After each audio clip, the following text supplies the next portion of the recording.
Yo, what up guys, I'm Sammy and welcome to the Soul Drop channel. And today I'm going to be reviewing the Nike Kyrie 8. So this is Kyrie Irving's last signature shoe with Nike. Unfortunately, I'm super sad about it. Nike has ended its partnership with Kyrie Irving because of, stuff that he did. So that definitely does suck. It's definitely an end of an era. But, I wonder who he's going to sign with, right? Is he going to make his own company? Or is he gonna sign with somebody? A lot of you guys were saying, New Balance. I don't know about Adidas or Under Armour. I don't know. I just don't see Kyrie signing with them. I feel like I definitely see Kyrie signing with like Li Ning. I think that would be dope. Li Ning or maybe Puma. I don't know. Tell us what you guys think Kyrie will do or where you guys want him to sign. The Kyrie 8 is actually going for $140 retail. And if you guys do want to cop, it's not available online, but I have seen it in stores, like Finish Line, Foot Locker and stuff like that. So hopefully it's not all sold out. But anyways, let's get it started off with the Tracciones. And here in the Kyrie 8, we have kind of like a pod system. Kyrie loves pods, especially in the outsole. So here in the forefoot, we have like 4 oval shapes and it kind of like circles out on itself, and it reminds me a lot of like the Zoom GT Cut 2.0, remember, with the smear traction. And as far as the traction performance goes, it's not that nice at first, right? It was okay, it wasn't terrible, but like, yeah, I wasn't stopping very hard. So for the first couple of days, you're definitely gonna need to break it in. But once you do, actually gets pretty damn nice. You have a solid stop on a clean court. I wouldn't say it's top tier, unfortunately. I definitely do miss like the Kyrie 7 traction. The 7 was really nice. 6 was great. The 2, remember the 2 traction, the Kyrie 3 and the Kyrie 4. But anyways, yeah, so it's still a solid bite on a clean court, but I wouldn't say it's like amazing. And also on dust, it's actually not that bad. It does pick up a little bit of dust, but I don't think it's affected by dust that much. It bites through dust actually quite well. But if there is a lot of dust, you're definitely gonna need a wipe. But it's still a very easy and slight wipe here in the Kyrie 8. So honestly, if you're playing on a dusty court, it wasn't that bad. It just sucks because you never get an amazing bite, right? So it's like I was playing in like the PG6, the Currys, the 808-2, the LeBron 20s, and those have like really hard stops. The Kyrie 8, not really, even on like a clean court. But like I said, it's still a solid bite. Also, it doesn't squeak that much. When you get it at first, it's super silent, and once you break it in, it starts to squeak just a tiny bit more, but it's definitely not that squeaky. So that sucks, just because I like to have a very squeaky outsole.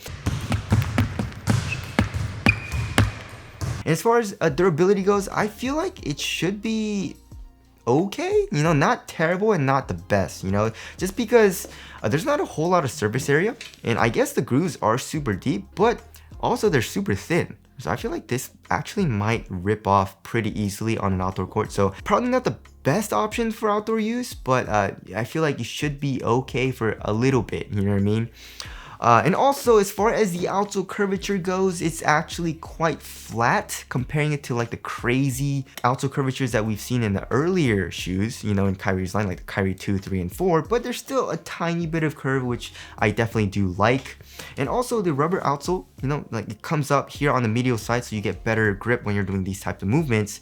So that's definitely a nice little added bonus. It reminds me a lot of like, the flatter outsoles like the Kyrie Infinity, Kyrie 7. So yeah, the overall traction was nice, and I didn't really mind it all too much.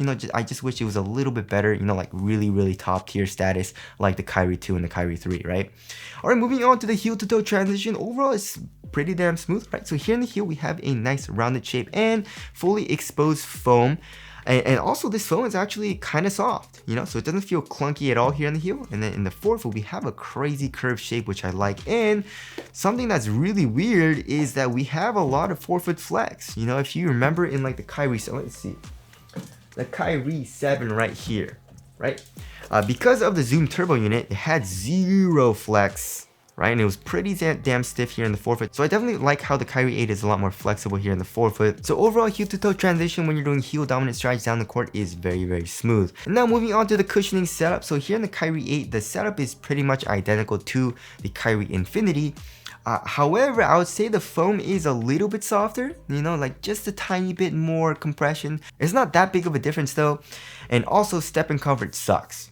in the heel. Of course, in the forefoot, we have that crazy zoom strobel unit, which is super bouncy. You have a lot of compression and stuff like that. And honestly, it's like a little too much for me sometimes. You know, if I want like a really responsive setup as far as the cushioning setup goes, I don't like it. You know what I mean? Just because it's a little too much sometimes. You know, I'd rather go with something like the PG6, the 2-way V3, you know, even the Wild 10 is more subtle, you know what I mean?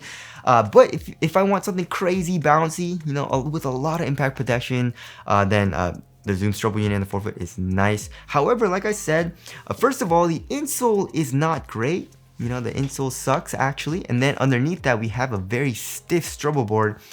So even when I was doing like hard impacts, you know, like heel strikes, my heel like would hit the stiff strobel board and it would actually kind of hurt. You know, even though the foam is actually kind of soft. So I wish Nike would give us like a softer strobel board. You know, for example, like all of Way of Wade's shoes have been like a soft strobel board because of that mesh that they put in there, you know, with like the Wild 10, the Shadow 4, even the All City 10 V2. All those have amazing stepping comfort because of that.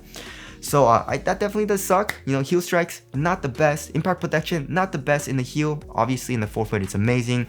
You actually have pretty good court feel, which is weird because like, you know, it's a zoom strobel unit in the forefoot. I thought, or you would think that it would be not great for court feel, but it's actually very low to the ground, which I like. So overall, if you liked the Kyrie Infinity setup, you'll definitely like the Kyrie 8. It's definitely not my favorite cushioning setup, however, because it's like a little too much for me at times, but I definitely do enjoy it some days, right?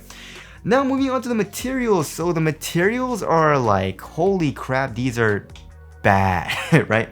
So it's basically like a plastic or synthetic material, and overall, I mean, it does get softer once you break it in, but like not that much softer. And also like this part, whenever I would walk around or even play in it, you see how this bends in, right? And it doesn't hurt, but it's just uncomfortable because this part is stiff and it kind of digs into the top of my toes a little bit. So I definitely did notice that a lot while I was playing in it. Like I said, it gets better once you break it in, but it doesn't get super soft, you know, especially compared to like, you know, the Kyrie 7s. This is like a softer material. The Kyrie Infinity as well is super soft. So that definitely does suck. Like, I wish they would have just made this part a little bit softer, you know what I mean? But I guess the good thing is that it's like pretty thin, you know, kind of thin. Although it's like more on the stiffer side of things. But also, I guess it's like it's a very supportive material. There's zero stretch to it. So there are some good aspects to the material, but it's like super cheap and stiff feeling, you know? It stays relatively thin here in the midfoot. And then for the tongue, we actually have like an average amount of padding, which definitely does suck because I definitely do miss the crazy amount of padding that the Kyrie Infinity had. That felt great. It's also a half booty construction tongue, which gives you an overall better one-to-one fit. And it looks like there's an Air Max unit kind of like right here on the tongue, but it's actually not, which is weird, you know? And then here in the ankle area, I would say it's like a little bit more than the average amount of padding, so it feels kind of cozy here in the back of the shoe, right? So like on foot, it's actually not that bad, you know, but it's definitely not the softest or most comfortable feeling material, especially here in the toe box. But honestly, it gets the job done. You know what I mean? It's like supportive and it's overall thin. It conforms to your foot kind of well. So yeah, material is alright, you know? Alright, moving on to the fit, I went up half a size, and overall, it actually fits me pretty damn well because look at this. Look at how freaking pointy and narrow this toe box is. You know what I mean? So it is a pretty narrow fit, especially at the tip. So it's kind of squeezes your toes, you know, or it definitely does squeeze your toes. So if you don't like that, then probably go up half a size. If you want a super snug fit, then go true to size, especially, you know, width-wise. And also length-wise, it is obviously a little bit long for me, but I definitely feel like, you know, it was okay because of the narrower fit, right? And also here in the toe box, it's like a normal fit, you know, it's not super snug and it's also not super roomy, which I don't mind all too much. Like, you know, for example, here in the Kyrie 7, it was really snug. The Kyrie 6 super snug, right? So it's a little bit more relaxed here in the Kyrie 8. However, it's not as, you know, loose as the Kyrie Infinity. The Kyrie Infinity is actually like a lot looser, which is kind of weird. So overall fit for me, going up half a size was pretty damn good. If you have a wide foot, probably go up a full size. If you have a really skinny foot and you like to have a really snug fit, then go true to size. But for like most normal people, if you want a little bit more of a relaxed fit, then go up half a size, right? Now moving on to the support and lockdown. I mean, it's a Kyrie. He's doing crazy crossovers, crazy shifty moves. He's gonna need lateral containment, right? So here in the forefoot, we have the rubber outsole coming up, acting as a sidewall, and we have this. It kind of goes around the entire like perimeter of the material here, right? And it's kind of like a stiffer material. It's even stiffer than like the toe box material, which is kind of crazy. But of course, that's great for support. And then here in the midfoot, we have the swoosh, which definitely does stiffen up the material. And then here in the heel, we have a crazy stiff internal TPU heel counter, it feels like. So lateral containment, I was good to go. Even if you're a bigger guy, you should be fine for lateral containment. And also, the lateral stability is very good. Look at this. Look at how much the midsole and outsole protrude out here on the lateral side in the forefoot. So you have a very wide and low base here in the forefoot. So lateral stability for me was great as well. Ankle support actually was alright. It restricted my ankle movement just a tiny bit.